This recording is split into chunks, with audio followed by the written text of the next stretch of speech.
Hello there, and welcome to another one of these Lexical Lab 1 minute English videos.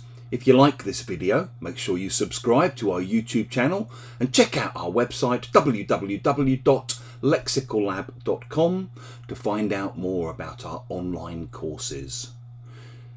In the recent heatwave we've been having here in London, our local park has been well used. And the other day I went for a little walk around the park with my wife and 2 kids. And while we were there, we stumbled upon the biggest dog I have ever seen in my life.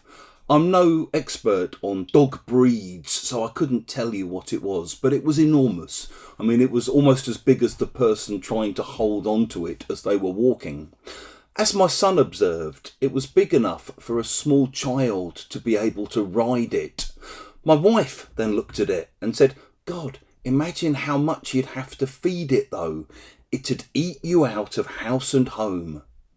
If an animal or a person eats you out of house and home, they eat a lot. They eat the vast majority of the food that you have in the house.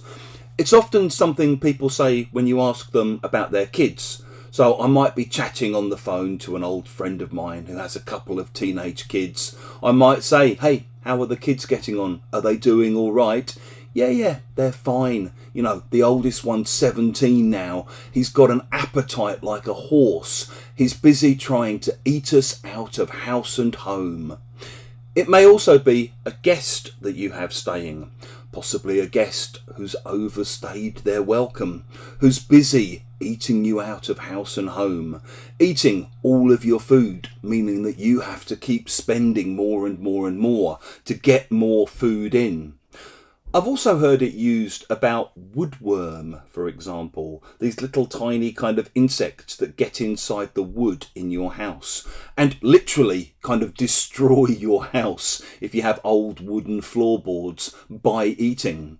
So in a more metaphorical, but still kind of literal way, they eat you out of house and home. If you've enjoyed this video, please do click the like button, share it with your students, your friends, your colleagues, and in the comment section below, we'd love to see how you might use "eat you out of house and home."